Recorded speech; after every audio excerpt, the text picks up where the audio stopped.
तो सभी भाइयों को जय श्री राधे जय श्री कृष्णा। दोस्तों आज का प्रसंग बहुत ही मार्मिक एवं ज्ञानवर्धक है।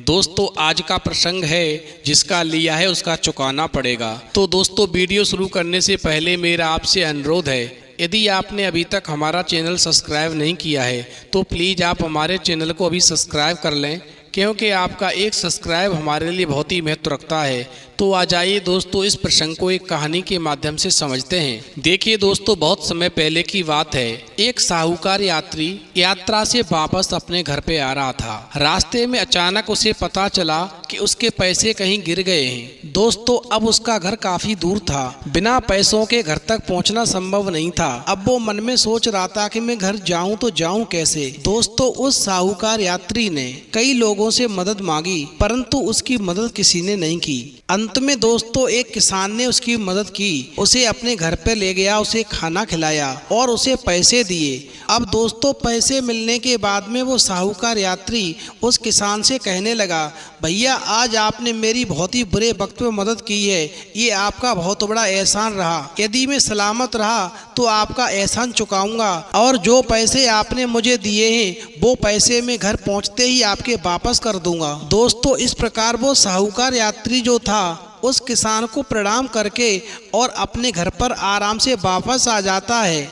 इधर दोस्तों क्या होता है कि घर पे आने के बाद में वो साहूकार यात्री जो था उसकी मृत्यु हो जाती है। और दोस्तों वो साहूकार यात्री मरने से पहले उस किसान के रुपयों के बारे में अपने बेटे को बताना चाह रहा था, लेकिन ऐसा नहीं कर सका और उसके प्राण निकल गए। इधर दोस्तों क्या होता है, जो किसान व्यक्ति था जिसने साहूकार यात्री को पैसे दिए थे वो भी उन पैसों के बारे में भूल गया और समय धीरे धीरे गुजरता गया। दोस्तों एक दिन वो किसान अपने खेत को जोतने के लिए एक जोड़ी बैल खरीद करके लाया। उन बैलों के आते ही उस किसान के घर में खुशहाली छा गई। दोस्तों एक दिन खेत को जोतते समय उस किसान का बैल जमीन पर गिर जाता है और उसको चोट लग जाती है और उसकी मौत हो जाती है। अब दोस्तों वो किसान जो था उस बैल की जगह दूसरा बैल खरीदने की जुगाड़ करने लगा। उसने एक नया बैल खरीदा, लेकिन दोस्तों इस जोड़ी में पहले वाली बात नहीं रही।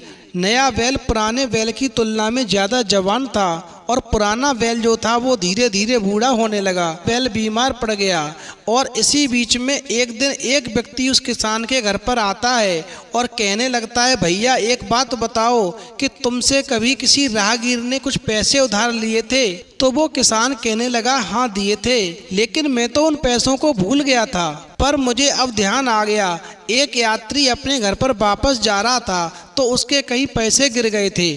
उसने मुझसे मदद मांगी तो मैंने उसकी मदद कर दी। अब दोस्तों वो व्यक्ति उस किसान से कहने लगा कि मैं ही उस साहूकार यात्री का बेटा हूँ। यात्रा से लौटने के तुरंत बाद मेरे पिता की मृत्यु हो गई थी और मृत्यु के समय पर मेरे पिताजी मुझसे कुछ कहने की कोशिश कर रहे थे, परंतु वो कुछ कह नहीं पाए थे। अब किसान कहने लगा, तो तुम्हें ये पैसों वाली बात किसने बताई?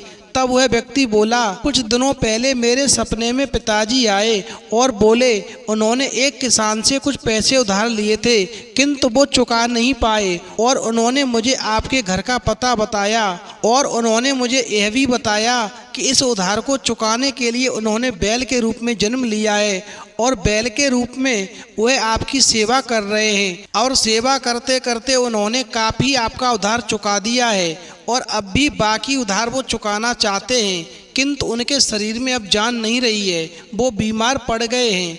इसलिए उन्होंने आकर के मुझे सपना दिया है कि बाकी जो रुपए बचे हैं वो मैं आपको आपके वापस कर दूं, ताकि उन्हें बैल के शरीर से मुक्ति मिल सके। दोस्तों ऐसा कहकर के उस व्यक्ति ने उस किसान के बचे हुए पैसे वापस कर दिए। अब दोस्तों क्या होता है कि जैसे ही उस व्यक्ति ने उस किसान के पैसों को वापस किया, वैसे ही बीमार बैल ने अपनी आखिरी सांसें ले ली और उसकी मृत्यु हो गई। तो दोस्तों इस प्रसंग से हमें ये शिक्षा मिलती है कि जिसका लिया है उसका अवश्य चुकाना पड़ेगा, चाहे हम किसी भी रूप में चुकाएं। इसलिए हमें किसी का लिया हुआ समय रहते ही चुका देना चाहिए। तो दोस्तों यदि आपको हमारी वीडियो पसंद आई हो तो प्लीज़ आप हमारे चैनल को सब्सक्राइब करें, लाइक करें, शेयर करें, कमेंट करें, क्योंकि आपका एक सब्सक्राइब हमारे लिए बहुत ही महत्व रखता है। तो दोस्तों इस वीडियो में इतना ही, फिर मिलेंगे एक नई वीडियो में।